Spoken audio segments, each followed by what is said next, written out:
በከተማችን አዲስ አበባ የተለያዩ የልማት እንዲሁም ደግሞ ከተማዋን የማስዋብ ስራዎች እየተሰሩ ይገኛሉ። እነዚህ የተሰሩ ስራዎች ታዲያ ለከተማዋ ውበትን ከማጎናጸፍ ባሻገር ለከተማዋ ነዋሪዎች የመዝናኛ አማራጭ እንዲሁም ደግሞ የስራ እድልንም እየፈጠሩ ነው የሚገኙት። ታዲያ በዛሬው ዕለትም ከአንድ ለየት ባለና ባልተለመደ የስራ መስክ የተሰማራ እንዲሁም ደግሞ የስራ ፈጣሪ ከሆነ ወጣት ጋር ቆይታ የምናደርግ ነው የሚሆነው። አብሮነታችሁ ኃይል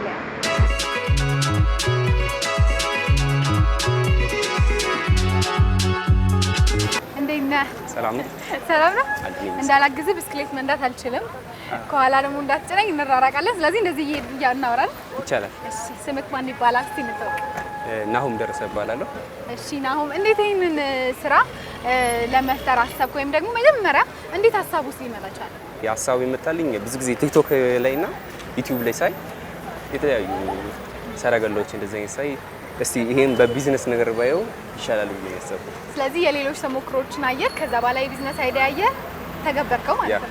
እና የሰው አቀባበል ግን ምን ይመስላል? የተመልካች እንደዚህ በብስክሌት ሰረገላ ይዘህ ስትሄድ ምን አይነት ሪስፖንስ፣ ምን አይነት ምላሽ ነው የሚሰጡት? አንዳንዴ ፍርሃት አለ፣ አዲስም ስለሆነ መሰለኝ። አንዳንዶቹ ደግሞ ደስተኛም ናቸው። ተጠቃሚዎችስ መጥተው ቁጭ ብለው ሲሞክሩት ምን አይነት ምላሽ ነው የሚሰጡት? ማለት ለየት ያለ ነገር ገጥሞ ያውቃል? ሳይክሉ ብዙ ጊዜ ግፍ ይፈልጋል ብዙ ጊዜ እና ብዙ ጊዜ የሰው አቅም የሚበሉ ይመስላቸዋል፣ ይጨንቃቸዋል ሰዎች። አሁን አንቺ ቆመሽ እንደ ስትገፊ ትኩረት አንቺ ላይ እየገፋሽ ምናምን ሲመች አይመቻቸውም ለነሱ። ስለዚህ አንተን ያስቸገሩ ስለሚመስላቸው ትንሽ የመጨነቅ ስሜት ይኖረዋል። የመጨነቅ ባህሪ ያላቸው። የትኛው የእድሜ ክልል ወይ ደግሞ ጾታም ደግሞ ካለ ማነው በጣም የሚያዘወትረው ሰው ማለት ነው?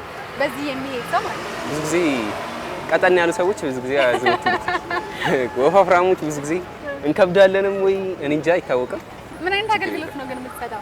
ማለት የትራንስፖርት አገልግሎት ነው ወይስ ዝም ብሎ ለመሸራሸር ሰዎች አየር ለመቀበል? ማታ ላይ ደግሞ ያምራል መብራቱ ምናምን፣ ስለዚህ ለሱ ለመዝናናት ነው ወይስ የትራንስፖርት አገልግሎት ነው የምትሰጠው? ቦታውን አንድም የመረጥኩት ለመዝናናት የሚያያለው መንገዱም ሲታይ ቀለል ያለ ነው። ለዚህም ሳይክል ደግሞ ይሆናል እና አንድም ለመዝናናት፣ ሁለት ደግሞ እንደ ቱሪስትነት ለማገልገልም ጭምር።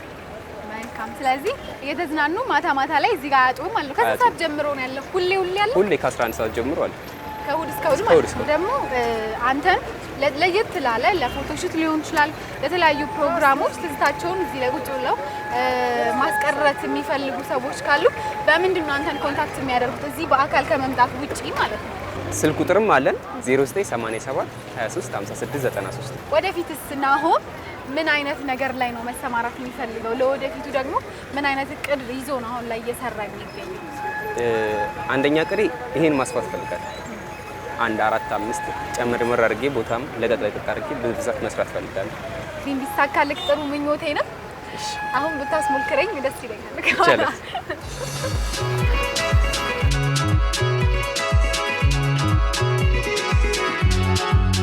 እንግዲህ ተመልካቾቻችን በቦሌ ተገኝቼ ከዚህ ወጣት ስራ ፈጣሪ ጋር ያደረኩት ቆይታ ይህን ይመስል ነበር። እኔ ሞክሬያለሁ፣ ሰረገላው ደስ የሚልና ለየት ያለ ስሜት አለው። ቀጣይ ሳምንት ደግሞ ሌሎች መረጃዎች ይዤ እመጣለሁ። እስከዛው